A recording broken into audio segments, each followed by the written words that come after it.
Hi, I'm Todd Anderson, Hey, Tom Ross. and you're watching the Versus series on StarCityGames.com.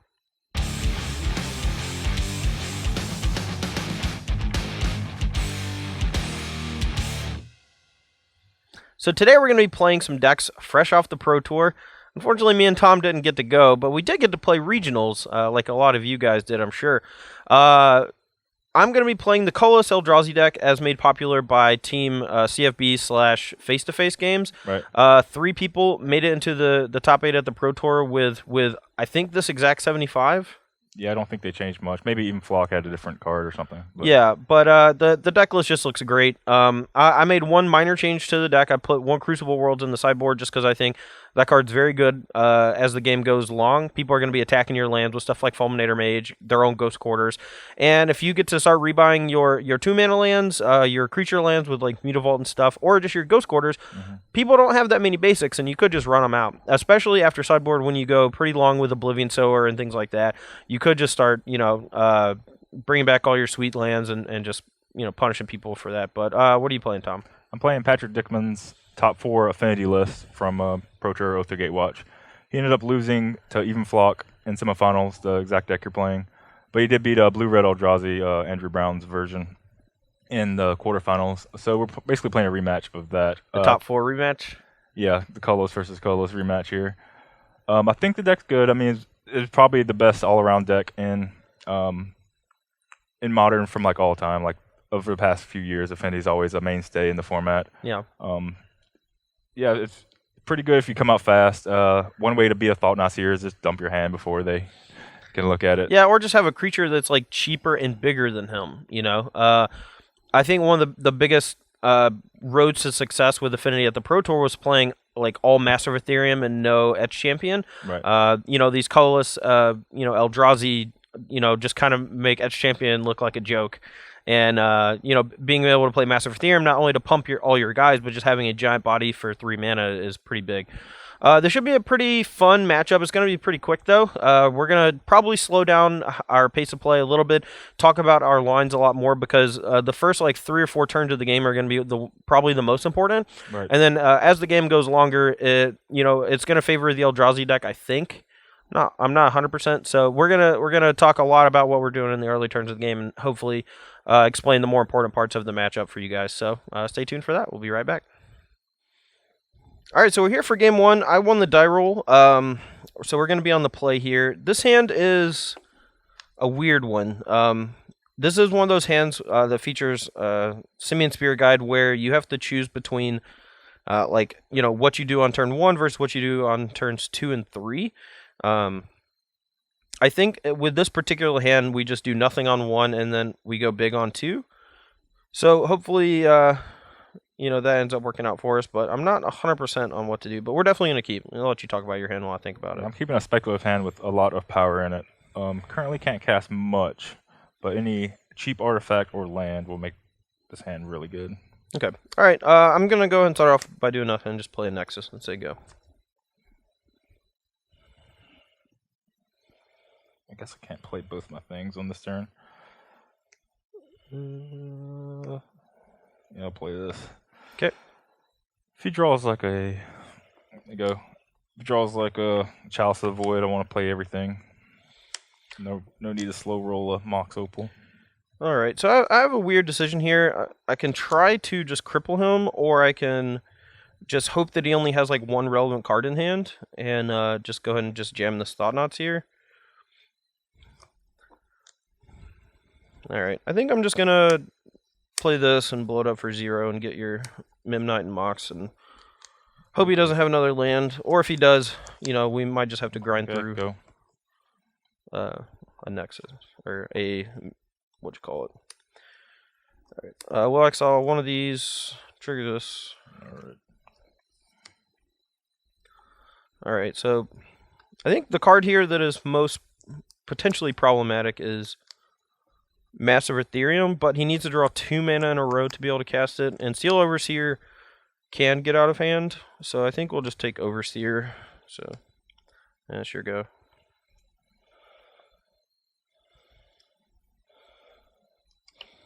Go. All right. 4. One cool thing about these two decks is that we don't deal ourselves a lot of damage with our mana. Where else I go? So we actually give ourselves a reasonable amount of time to play catch up, even if we fall a little bit behind. Most decks in Modern just deal themselves like at least 5 damage a game from their lands. Okay. Alright. Yep. So he's a 4/4. Yep. Yeah, it's not super good for us. That guy could get out of hand, but we are going to go pretty big this turn. Now we could just play a 6/6 Endless one, which is probably better than burning these 2 Spirit Guides for a couple reasons. Like, we can pitch a Spirit Guide to play a Spirit Guide next turn, so we have like an extra blocker for his guy. But an 8/8 might actually just end up being bigger than Master of Ethereum, and we get to whack him for potentially 12. Alright, I think making an 8/8 and hitting him for 8 this turn is better. So we get a 2 discount from this, so 2, 3, 4, 5, 6, 7, 8. Okay. Trigger this, and I'm fine, I think, trading Master for Thought Knots here. Yeah, I don't think I can go to 4, so I'll block the Thought Knots here. Okay, so he gets to draw a card, he takes 8 down to 8. And now he's has to block every turn on the Endless one, so that's pretty good. Good.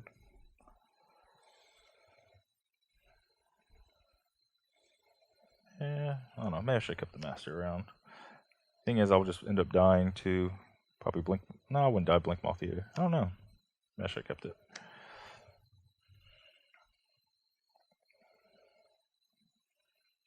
Can't really hit them. Can't really grow very fast. Get somebody in this. Okay. Yeah, I probably should have took it. Alright, go. Alrighty, so he has to block the 8/8. I guess we could play Matter Reshaper, turn this into a 3/3 or 3/2, and also attack with one of our creature lands. So I guess he could just block the the Nexus with the Ornithopter. So I guess we just want to use the Mutavault to attack. So I'll play this, trigger this. I'll attack with these. I block the 8/8, go to. Alright, so take 5, put you to 3. Yep. Alright, your go.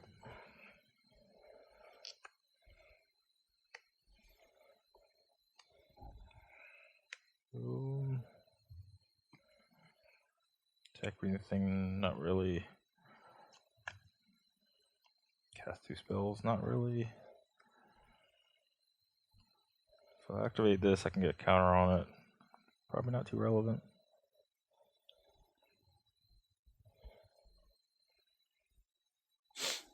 Block, take stuff.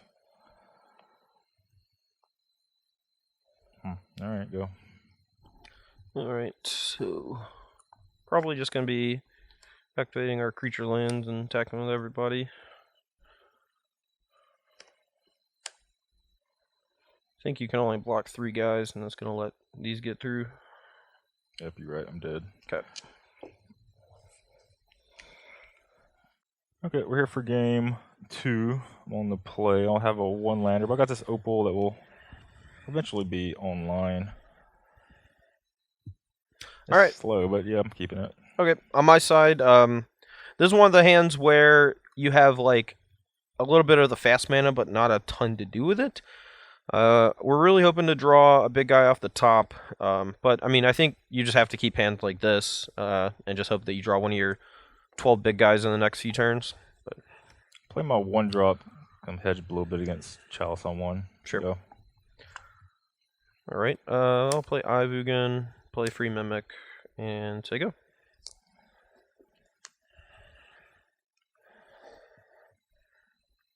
It's possible I should have just dismembered his Signal Pest, but I think I'd rather save it for a more important creature. 18, go. Okay.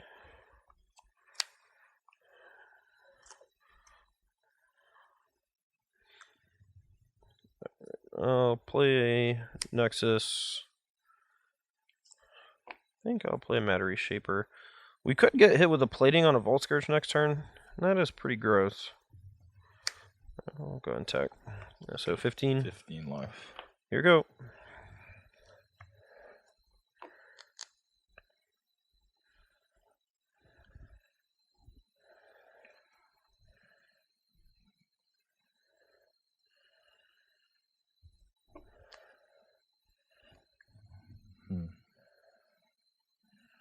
For curve considerations, I guess I'll play this. Okay. Attack for 3. No, wait. So there's a 2, 4? 3, and a 4. So I'm going to take 4 down to 16, and you gain 3 up to 18. No, I gain 2. No, I gain 3. Yeah, right. Yep. Alright, go. Alright. So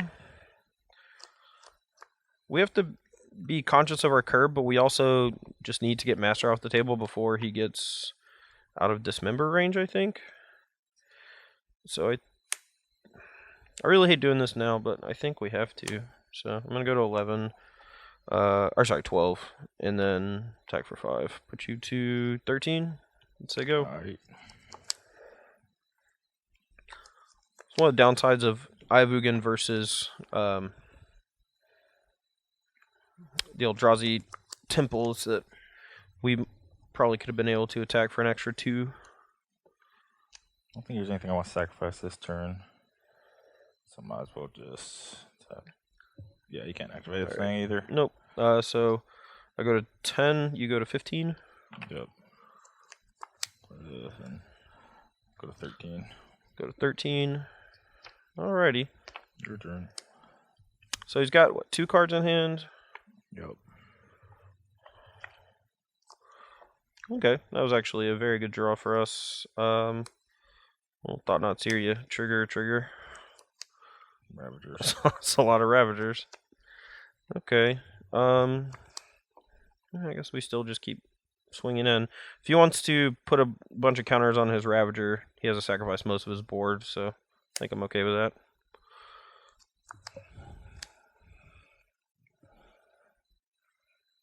I'm gonna attack him with probably all this next turn.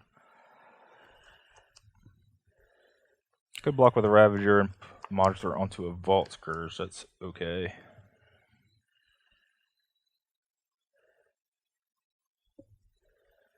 Don't really care about getting rid of this Matter Reshaper or anything.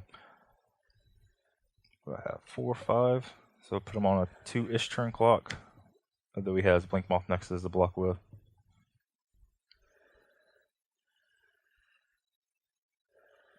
What do I do with a 3/3 Vault Scourge? Is that any good at all? I'll probably keep this mobile around for one more turn. Alright, I'll block it. Okay, so you take 3 down to 10. Yep. I'll play another Reshaper. Say go.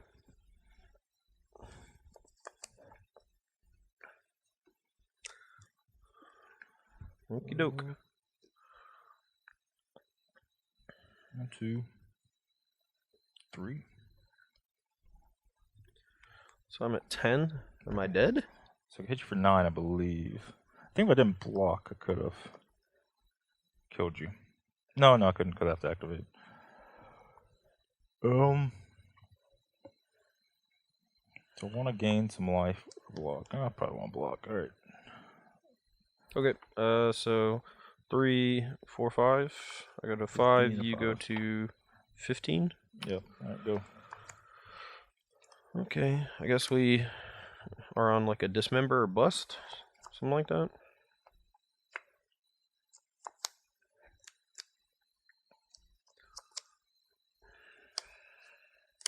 GQ. Okay. Alright, so if we play, let's see, it's 15. He can have 2 blockers, so he could block these 2. It's only 11. So I think we're just dead. I guess we could Ghost Quarter his Blink Moth. Maybe that actually kills him. So then you can only block this, and this 9. Yeah, it's actually 15. Okay. I'll play Reality Smasher, turn this on, attack with everybody.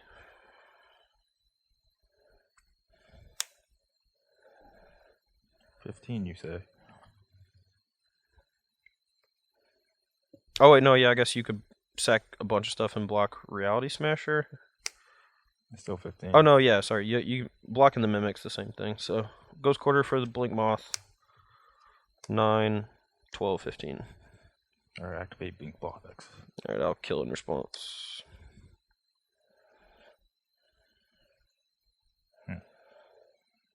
Alright, you win. It was a weird game. I think you could have been a little more aggressive with your Ravagers, like taking the hit the turn before, or maybe just gained an extra. Could have gained 1 more life. You could have gained 3 more life if you just sacrifice all your guys. Oh no, that's probably worse than blocking. Yep. Alright, I'm taking out Mim Knights, or at least 2 of them, because Jocelyn Zero hurts real bad. It's usually just a card that's weak after sideboard anyway. It's just like a low impact card. Spellsky didn't hit much. In his main deck, he's not playing like a Wasteland Strangler or anything. He does have like some gut shots and stuff after board, and it gets dismembered, but overall it's not an aggressive element that I want. Whiffler is surprisingly good, even though he's an entirely colorless deck. He's not artifacts, so it hits all around like Eldrazi Mimics and Matter Reshapers and maybe small illness ones and this and that. Mm-hmm. The grudges are decent. Chalice on 0 or 1 is pretty hard for me to deal with. Even Spellskite can be annoying with the modular from Arcbound Ravager, and sometimes you can like tick up Ratchet Bomb too. I don't know if he's going to Pithing Needle, or if he had it in the board, but I guess that's a added incentive. And yeah, Dismember's pretty good against things like Thought Knots here. Just try to break them up. Yep. My side, Chalice of the Void is great on the play, just so you can play it for 0, because it shuts off Mox Opal, Ornithopter. Basically, their explosive draws generally come from 0-drop creatures, Springleaf Drum, and Mox Opal. It doesn't shut down like their really important cards, but it does slow them down enough so that you actually can get your stuff online. So we're going to cut those while we're on the draw, but when we're on the play, we're going to bring them all back in, I think. Spellskite is not too good in the matchup. Most of his creatures fly, except for Massive Ethereum, and Massive Ethereum is usually big enough to just battle through Spellskite. The removal that he has is hard removal, not really damage-based. Like, anything that would kill my Spellskite is going to kill it straight up, and it's not going to be able to redirect stuff like Lightning Bolt, which is normally the matchups where you want Spellskite. We're going to bring in a third Ratchet Bomb just to help out against the early drops, but being able to get this on 2 is actually pretty sweet too, because it kills Steel Overseer and Ravager and Plating, and those are 3 of the more powerful cards in the matchup. 2 Pithing Needle is going to be able to lock down Ravager if we need it to, shut down Plating, and in certain spots it's going to be able to turn off Steel Overseer or his creature lands. And then 3 Gut Shot, both because most of his creatures have 1 toughness, but also because it's just a free spell that we get to play that really punishes draws that are reliant on Springleaf Drum. But it also just does some wonky stuff, in the middle of the game, since it's free, and can really get us a pretty far ahead on board, I think. So. All right, we're here for game 3. It's a 1-land hand, but I do get a Scry. I think it's better than going down to 5. My cards are strong enough. Oh no.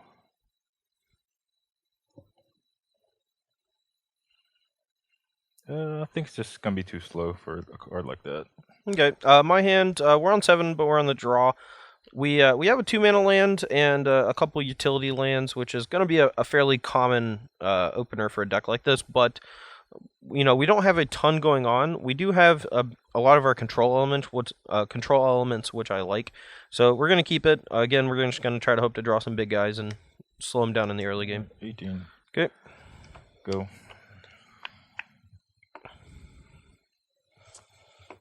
All right. Well,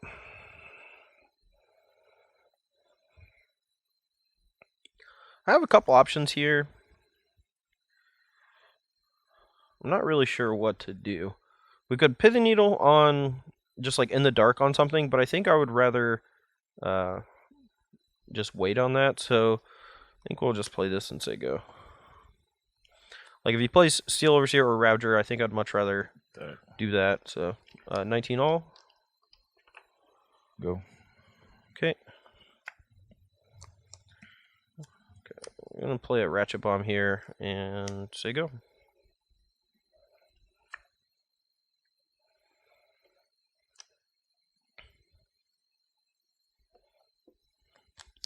definitely want to get this Ratchet Bomb up to 2, since that'll get a lot of his important creatures.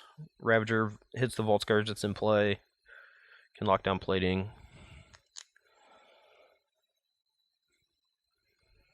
Ghost Quarter. Oh. Alright, 1. Yep. Okay. So 18 to 20. Yep, go. Sorry, I'm gonna take this up.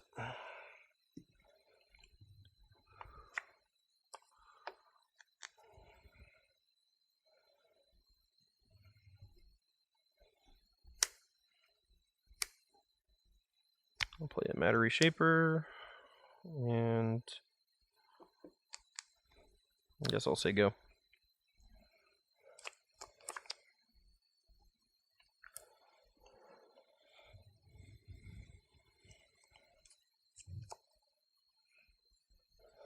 So we have him covered on a few bases here.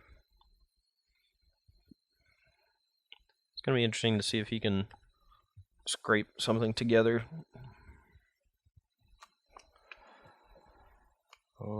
Likely not.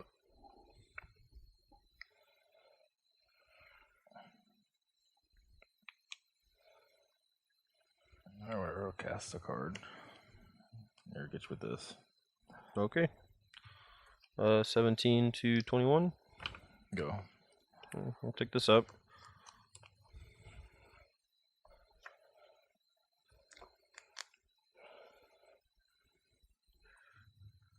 Maybe it's a little greedy to not just go ahead and blow it up. His hand just has to be just flush with 2s.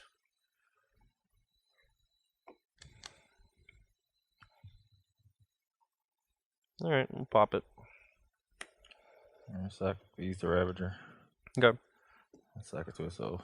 Alright, I'll dismember the Ornithopter. Okay. So I go to 13. I'll attack for 3, put you to 18.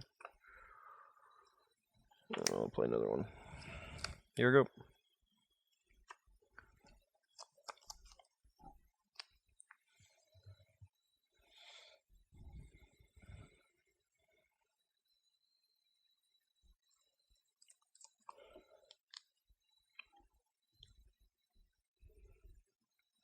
Okay. Alright, so you go to 17. Go. 16 is what I got myself at. Oh, 16, yep. Alright, we'll take up Ratchet Bomb. Untap.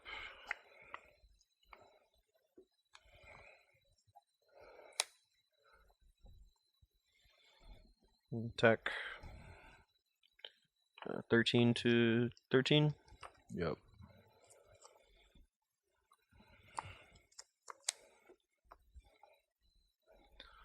Not really sure what to name with this Pithy Needle if I do cast it. I feel like if he had an Overseer last turn, he would have played it. I don't really want to cast this because I kind of want to pop this on 2. Could just Ghost Quarter both of his Inkmoth Nexuses. Then likely they only play 1 island, so we could just knock them down to 1 land, basically. I don't think that's such a bad idea. Alright, we'll target this Nexus. Colorless. Okay.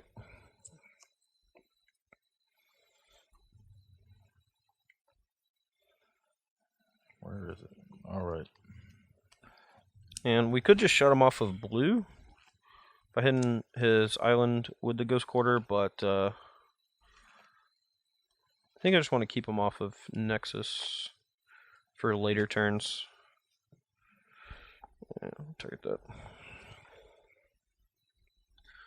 Your go.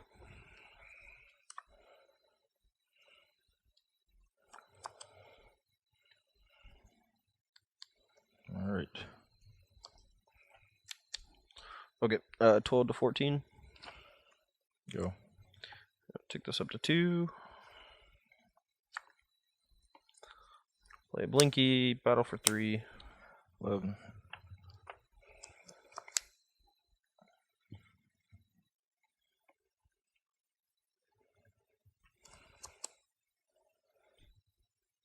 Alright, go.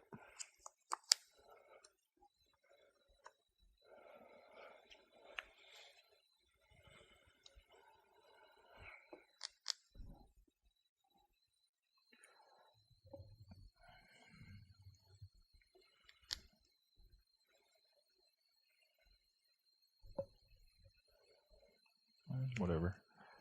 Okay. You have 2 cards? Yo. I think I'm fine just taking the 1 here. Since next turn we could potentially just block and pump the Nexus, so 11, 12. Go. Kind of just want to leave this on 2 with the ability to take it up to 3 to take care of a master.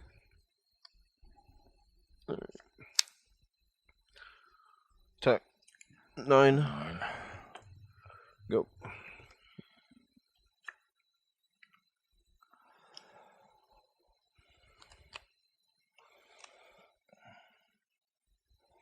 Attack. Activate. Dismember it, paying 2 life. Okay, so you go to 7. That's fine. I'm gonna pay 2 life and gut shot this. Put me to 9 to 7.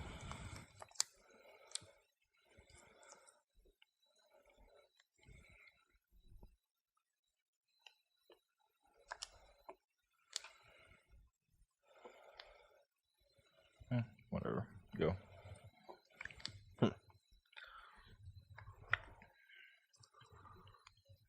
Alright, I'll play a bomb, bust it for 0.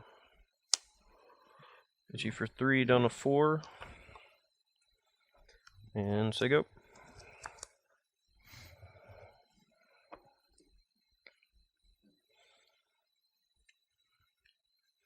Yep. Quit waiting. Yep. So it's +4, so it's a 5 right now. Yep. This is a 2-turn clock, but we can actually just needle Nexus next turn and not worry about it. So yeah, I'll take 5 poison. He's only got 1 other Nexus in his deck. Okay.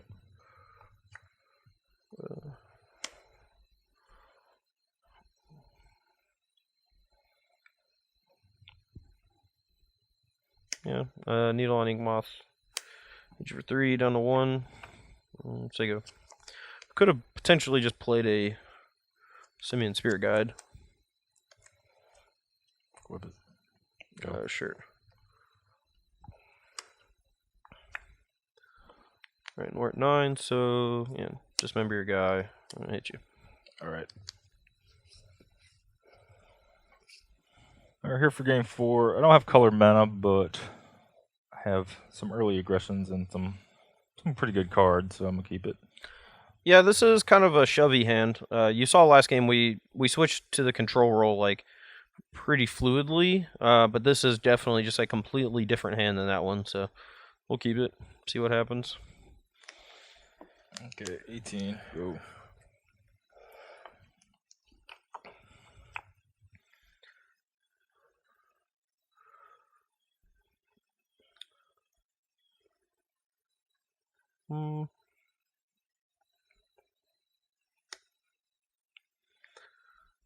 Could just play this game a little bit differently with that draw that we drew.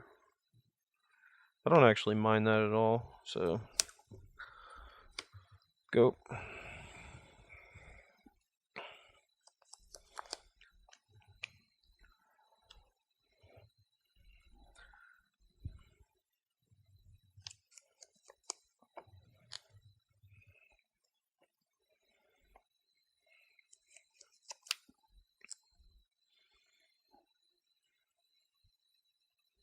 Okay. Alright, I'll take 2 damage down to 18 and 1 poison. You go to 19. Go. I'll take this up to 2, or to 1. Try to get it up to 2. I don't think the black's going to help him too much. Oh, sorry. Actually, we just need to play the Eye of Ugin so we can actually cast our spell. So, here we go.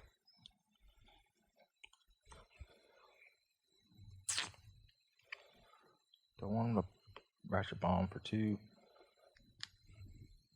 Oh, can't really stop it.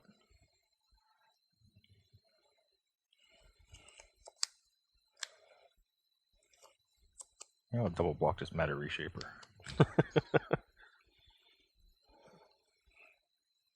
Probably will.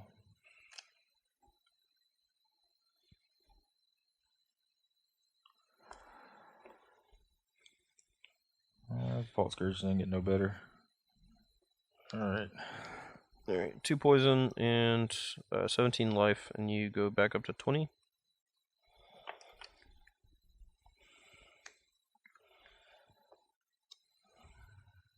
Yeah, I can't really stop it. Alright. 18, go. Alright, 18, 17. Go ahead and take this up to 2. I don't really want to pop it yet. It's not really giving me too much trouble there. You have, what, 3 cards? Yep. We'll attack. 15. Alright, play their Borg and play Thought Not Seer trigger. These things. So, not really afraid of the grudge. Like, it stops this, but we have basically full value out of this. The problem is it can be a potential 2-for-1, and but I think Master is the only card that can really brick wall our team at this point, so I'll just take him. Here you go. Yep.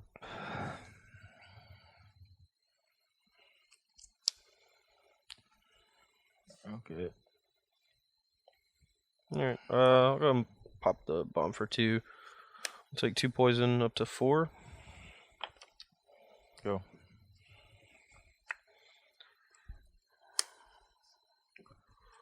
We'll smash some realities. We're blocked up. Alright, take 8. You're at 7. I'll Pith Needle on Inkmoth Nexus. Say go.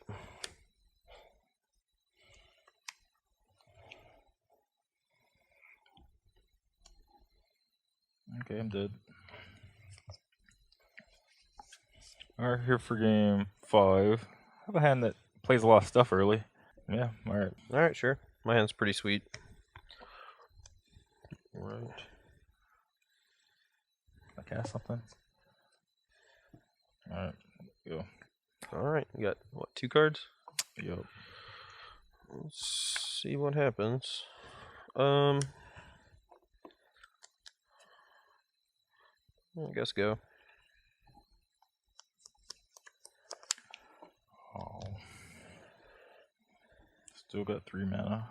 I don't think I'll hit my second land drop in any of these 5 games. Go. Alright, I'll dismember your guy. It's 5/5, right?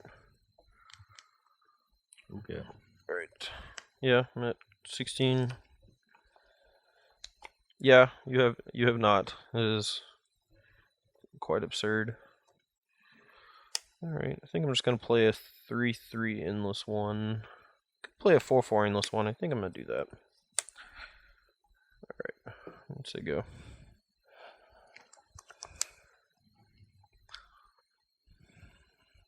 Yeah. Equip the one adopter. Okay. I should hit him for some, but whatever. Go. Alright, draw. Gut shot this. Go to 14. I guess it was tapped, didn't it? It was tapped. Okay. We're 14. Alright, play Reality Smasher. Attacks. Alright, 9 or 11. Go.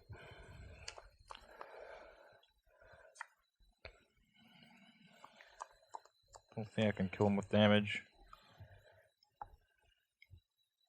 in this game. Can I leave up red somehow? No.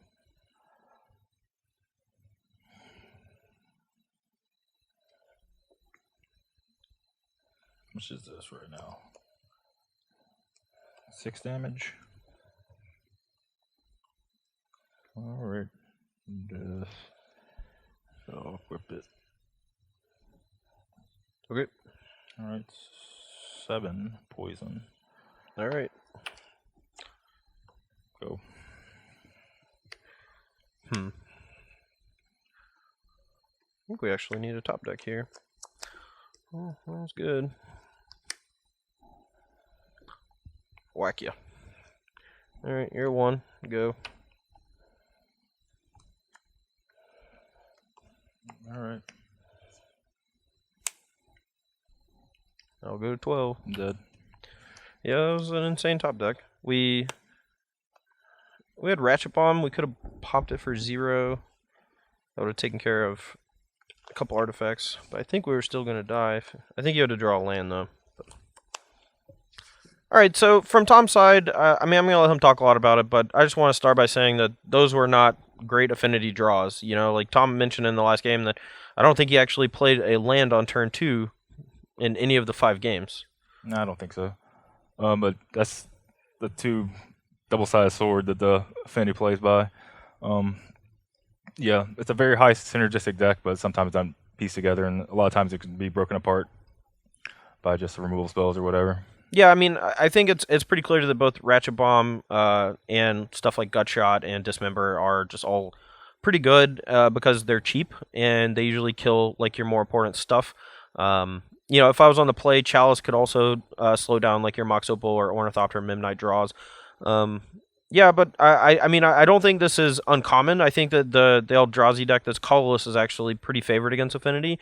We didn't get to see too much of it out of the top 8, but you know, with all these like free spells and all these like cheap guys, like you don't get to play Edge Champion anymore, and Edge Champion was one of the better cards in the deck against like the vast majority of the like heavy removal that was in Modern.